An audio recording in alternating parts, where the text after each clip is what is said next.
Developing tonight, did Debbie Wasserman Schultz make a sexist remark about Governor Nikki Haley after Haley's State of the Union response last night? As a woman, don't you think it's diminishing to say they had to put her up there for diversity purposes? Even the Republicans themselves have acknowledged that they have a diversity problem. Why couldn't she have been picked? Because she's smart, she's savvy, she presents well, she's articulate, and she's a great spokesman for the Republicans. Because she has actually done damage to her state, has been actually a governor who has been extremely unpopular. What are you going to say when people say they only made Hillary the nominee if she becomes the nominee because she's a woman? You're going to say that's sexist and watch it. Well, of the people in the Republican Party, if you take a look at accomplishments and popularity, Nikki Haley is not the person that would leap to mind at the top of that list. She isn't popular in her state. I know you better than this. You know you're on shaky ground.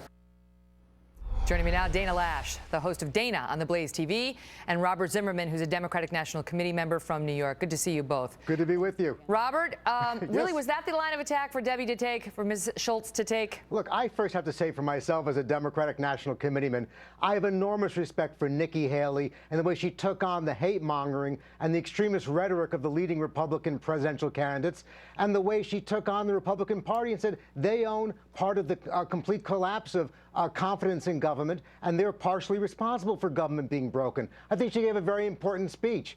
But what Debbie Wasserman Schultz was trying to point out is that the Republican Party, by their own admission, has a diversity problem, and they're not going to address it just by putting Nikki Haley as a spokesperson. They're going to address it when they finally put policies in place that don't discriminate against the gay and lesbian community. She suggested that was the only reason she was chosen. That was the only reason she was chosen, Dana, is because obviously she's not good enough to be up there on her own. It has to be her lady parts and her Indian ancestry.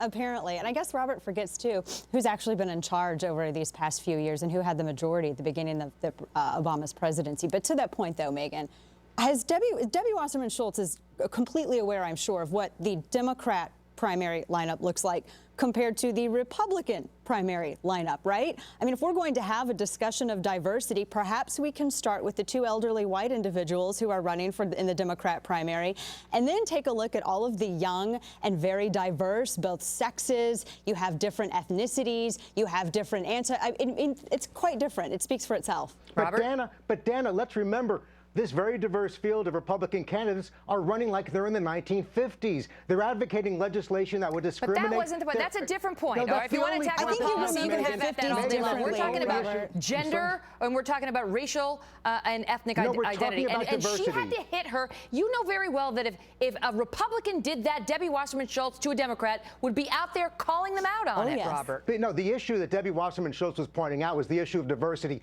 and that's defined by the policies you advocate, Megan. And as long as the Republicans keep advocating policies against pay equity for women and keep advocating to deport undocumented workers. That is a lie. Go ahead, I am not.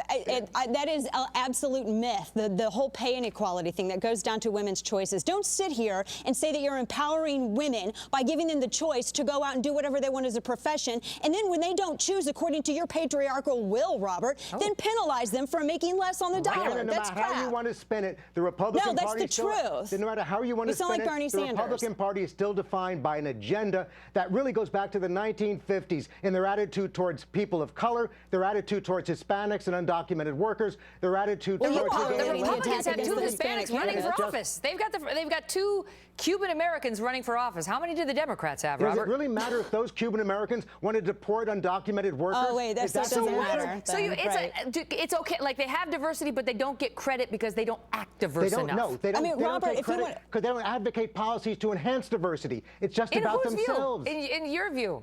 Yeah. That's exactly right. Go ahead, Robert, I have to say that there's not a single Republican candidate who, when their spouse was in office, actually led a raid and held a rifle in a child's face as he was in a closet. If you want to sit here and talk about deportation, we can have that conversation all day long. Gonzalez. No, we can't because we're out of time, but it's great to see you both. Dana wins with the last remark, I guess, because we're out of time. Great to see you both. Thank you. Thank you, Megan.